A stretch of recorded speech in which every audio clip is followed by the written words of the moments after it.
It's so great to have you guys back as we are talking more about Joseph today and how God was still with him and using him to accomplish big things. Do you remember last week that we talked about the dreams that Joseph interpreted for the cupbearer and the baker? Remember that the cupbearer and the baker had worked for Pharaoh. They had wound up in trouble and in prison. Well, remember how both of the dreams came true and how Joseph asked the cupbearer to remember him when he made it back to the courts of Pharaoh? Well, unfortunately, the cupbearer forgot all about Joseph when he made it back until 2 whole years later. Joseph probably thought a lot about the cupbearer and why he didn't remember him during that two whole years' time. But then Pharaoh himself had 2 strange dreams, and he asked all the magicians, the sorcerers, and the wise men of Egypt to interpret it for him, but none of them could. So the news of the dreams reached the cupbearer, and suddenly, you know who remembered Joseph? The cupbearer did. He remembered the young Hebrew man in prison who had interpreted his own strange dream 2 years earlier. And remember, interpret is just a fancy word for telling what something means. So he went to Pharaoh and told him about Joseph, who was then brought before Pharaoh to hear the dream because Joseph was still in prison. He had been in prison this whole time. Well, over in Genesis chapter 42, it says that Pharaoh said to Joseph, "I had a dream and no one can interpret it. But I have heard it said of you that when you hear a dream, you can interpret it." "I cannot do it," Joseph replied to Pharaoh, "but God will give Pharaoh the answer he desires." You see, Joseph gave God all the credit for helping him interpret dreams. Joseph knew it was not something he could do on his own. So Pharaoh described his dreams to Joseph. And in his dream, Pharaoh was standing on the bank of the Nile River when suddenly 7 fat, healthy cows came out of the water. After them came 7 sickly, thin cows that ate up the healthy ones. Now, in his second dream, Pharaoh saw a stalk of wheat with 7 healthy heads of grain sprouting. Well, suddenly 7 shriveled heads of grain sprouted up and swallowed up the healthy ones. Okay.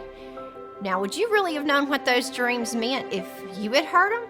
No, you wouldn't have, and I wouldn't have either. And Joseph wouldn't have on his own, but he had God telling him what the dreams meant. So, with God's help, Joseph interpreted the dreams for Pharaoh, explaining it this way.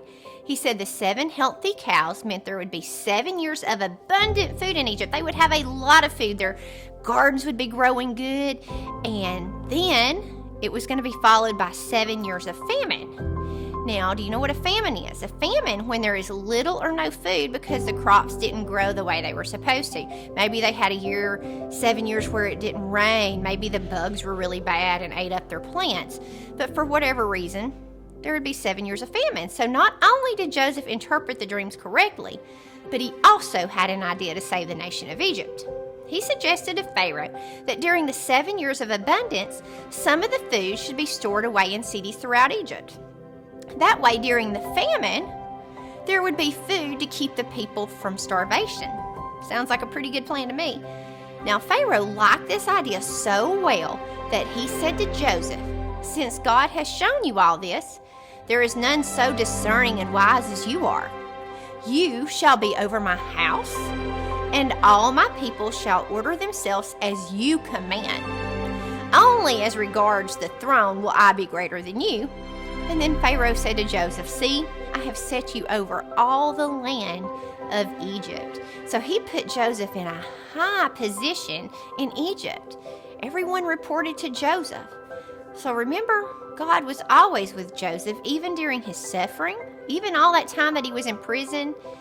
See, God used what people had planned for evil and brought good things from it. So, something I want you to think about. What are some things that we can learn about God's character in this story? Number 1, I want you to know that God is faithful and he cares for his people.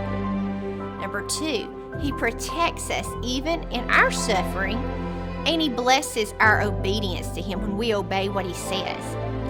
Number 3, God is powerful to bring about his promises. God never breaks a promise. Number 4, God reveals things to his people that they would have no way of knowing on their own. Just like Joseph, he wouldn't have known what those dreams meant, but because God told him what the dreams meant, he was able to tell Pharaoh. So, we are not through learning about the life of Joseph. There's still some exciting things that are going to be going on that we'll be talking about next week. So, I'll see you back then.